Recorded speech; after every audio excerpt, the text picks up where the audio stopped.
Al-Iman TV, sarana penyubur keimanan. Innal hamdalillah nahmaduhu wa nasta'inuhu wa nastaghfiruh wa na'udzu billahi min syururi anfusina wa min sayyiati a'malina. Man yahdihillahu fala mudhillalah wa man yudlil fala hadiyalah. Wa asyhadu an la ilaha illallah wahdahu la syarikalah wa asyhadu anna Muhammadan abduhu wa rasuluh la nabiyya wa la rasula ba'dah. Allahumma salli wa sallim wa barik wa an'im ala abdika wa rasulika nabiyyinal karim Muhammadin wa ala alihi wa sahbihi wa man sara ala nahjihi ila yaumiddin, amma ba'd. Ikhwatal iman, kaum muslimin rahimani wa rahimakumullah. Alhamdulillah, segala puji hanyalah milik Allah Subhanahu wa taala. Wassalatu wassalam ala Rasulillah, dan semoga solawat serta salam tetap tercurahkan kepada baginda Muhammad sallallahu alaihi wasallam, keluarga beliau, istri-istri beliau, para sahabat beliau, dan seluruh umatnya yang setia di atas jalan dan sunnah beliau. Ikhwatal iman, saudaraku kaum muslimin rahimani wa rahimakumullah. Saya wasiatkan untuk diri saya pribadi dan juga jamaah sekalian agar kita meningkatkan ketakwaan kita kepada Allah Subhanahu wa taala dengan menjalankan seluruh perintah-perintahnya dan meninggalkan seluruh larangan-larangannya. Saudaraku kaum muslimin yang dirahmati oleh Allah Subhanahu wa taala, datang kepada Rasulullah beberapa orang kafir Quraisy. Kemudian mereka berkata, "Ya Muhammad, unsub lana rabbak." Wahai Muhammad, sebutkan nasab Tuhanmu. Siapa bapaknya Allahmu itu siapa? Keturunannya siapa? Punya anak apa tidak? Unsub lana rabbaka. Wahai Muhammad, tolong sebutkan nasab Tuhanmu. Fa'anzalallahu surat Al-Ikhlas. Maka Allah Subhanahu wa ta'ala menurunkan surat Al-Ikhlas. Kul, katakan wahai Muhammad. Katakan kepada siapa? Kepada mereka, orang-orang kafir Quraisy yang bertanya kepada Nabi Muhammad tentang nasabnya Allah Subhanahu wa ta'ala. Maka turun surat Al-Ikhlas. Rasulullah diperintah oleh Allah, kul, katakanlah ya Muhammad, huwallahu ahad. Allah itu satu, Allah itu tunggal, Allah itu esa, tidak dua, tidak tiga. Allah itu satu. Allahus samad, Allah itu as-samad. As-samad adalah zat yang seluruh makhluk itu butuh kepadanya. Zat yang mana seluruh makhluk itu memerlukannya, bergantung kepadanya. Tidak ada makhluk di muka bumi yang tidak butuh Allah. Semuanya butuh Allah. Dan Allah tidak butuh makhluk. Itulah makna as-samad. Kul huwallahu ahad, Allahus samad. Allah itu satu. As-samad, Allah itu tempat bergantung seluruh makhluk. Lam yalid, Allah tidak beranak. Walam yulad, dan Allah tidak diperanakkan. Walam yakun lahu kufuwan ahad, dan tidak ada suatu apapun yang setara, semisal dengan Allah Subhanahu wa ta'ala. 4 hal konsep ketuhanan yang sangat jelas yang tidak ada pada agama-agama yang lain. Saya ulangi. 4 hal konsep ketuhanan yang sangat jelas dan gamblang yang tidak ada pada agama-agama lain. Siapapun yang diklaim sebagai Tuhan harus dikembalikan ke 4 sifat ini. Jika 4 sifat ini tidak ada pada yang dianggap Tuhan, maka dia bukan Tuhan. Yang pertama, kul huwallahu ahad. Allah itu satu. Yang berbilang 1, 2, 3 pasti bukan Tuhan. Ada sebagian kaum yang menyembah hewan, sapi misalnya. Sapi ini tidak satu. Ada sapi A, sapi B, ada jenis ini, jenis itu. Maka pasti dia bukan Tuhan.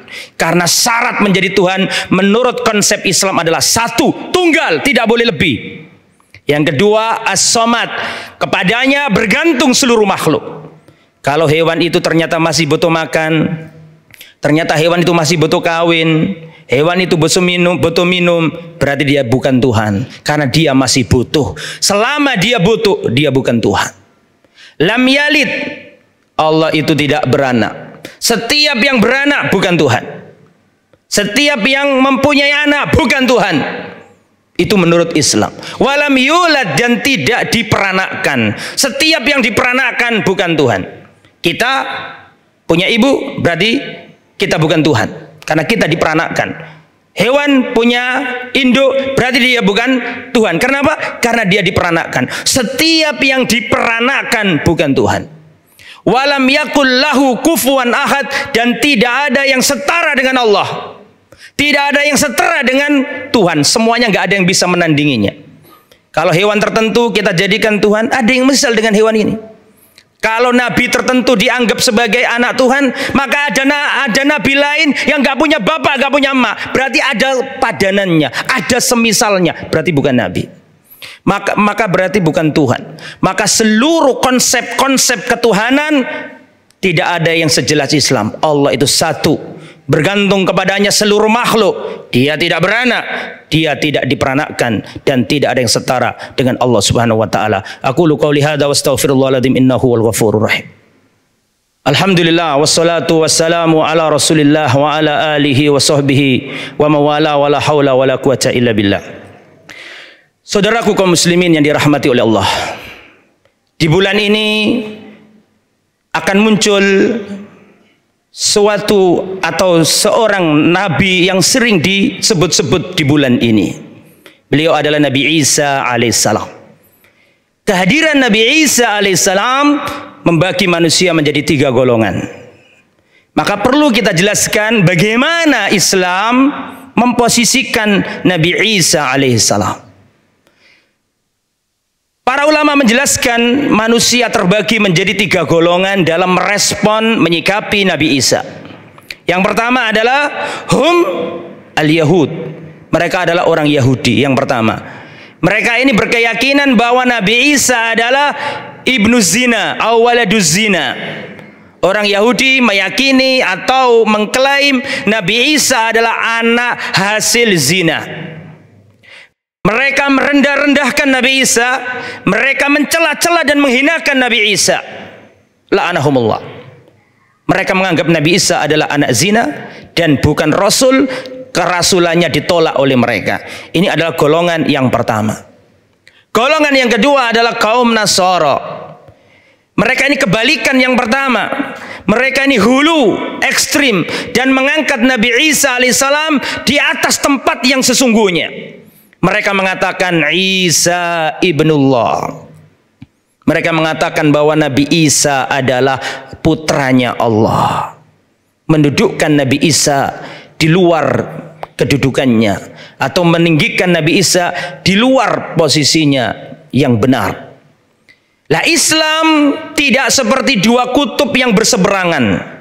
Ekstrim kanan, ekstrim kiri. Yang kiri merendah-rendahkan Nabi Isa. Yang kedua, mengangkat-ngangkat Nabi Isa sampai di luar batas yang sesungguhnya.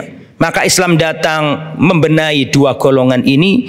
Islam datang menjelaskan siapa Nabi Isa yang sesungguhnya. Maka menurut Islam, Nabi Isa adalah Abdullah wa Rasuluh. Nabi Isa adalah hambanya Allah dan Rasulnya Allah. Dikatakan hambanya Allah supaya tidak disembah. Dikatakan Rasulnya Allah supaya tidak dihina. Karena Islam adalah agama pertengahan. Kita akui bahwa Nabi Isa adalah hamba. Yang namanya hamba berarti menyembah. Dia beribadah. Dia berarti butuh makan, butuh minum. Berarti Nabi Isa membutuhkan kepada Allah Subhanahu wa taala. Maka Nabi Isa bukan Tuhan. Bahkan dalam kitab-kitab sebagian kaum, kitab suci mereka, dikatakan ketika beliau yang dianggap disalib, Nabi Isa sendiri dalam kitab itu dikatakan Eli, Eli, lama sabakhtani. Bermakna, ya ilahi limada taroktani. Wahai Tuhanku, kenapa engkau tinggalkan aku? Berarti di sini Nabi Isa, menurut kitab ini, berarti Nabi Isa berdoa, meminta.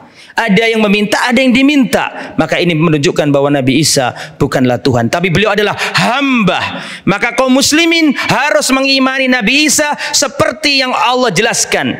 Allah menasabkan Nabi Isa dengan Isa bin Maryam, Isa putra Maryam. Maka kita kaum muslimin harus menasabkan Nabi Isa seperti yang Allah nasabkan, Isa putra Maryam. dikatakan Rasul untuk membantah orang Yahudi yang merendahkan Nabi Isa. Maka ikhwatal iman rahimani wa rahimakumullah, kenapa perlu saya jelaskan ini? Karena kita umat Islam, kita tidak sedang memperolok agama-agama lain, tidak, tapi kita intern untuk menjelaskan kepada umat Islam siapakah Nabi Isa menurut akidah umat Islam. Maka ikhwatal iman, kita boleh toleransi dalam artian, dan memang harus toleransi, lakum dinukum waliyadin. Kalau ada orang-orang yang beragama lain mempunyai ritual ibadah di tempat ibadahnya, nggak boleh diganggu, tidak boleh diserang, apalagi dibom, tidak boleh. Mereka punya hak sebagai warga negara, maka nggak boleh kita sakiti, nggak boleh kita kejar-kejar, nggak boleh kita ganggu. Biarkan mereka beribadah di tempat ibadahnya. Lakum dinukum waliyadin. Tapi ingat, di sisi lain kita juga tidak boleh nyemplung di situ. Nggak boleh kita ikut andil di situ. Kita hormati dalam artian kita biarkan mereka ibadah sesuai dengan keyakinannya. Tapi nggak boleh kita ikut mengucapkan selamat hari ini, hari itu, nggak boleh. Makanya Umar bin Khattab mewanti-wanti kita, la tadkhulu alal musyrikina fi kanaisihim yauma idihim fa inna sukhtata tanzilu alaihim. Hati-hati, jangan masuk ke tempat-tempat ibadah orang non muslim ketika mereka menjalankan ritual-ritual ibadah mereka. Fa inna sukhtata tanzilu alaihim, karena murka Allah turun kepada mereka.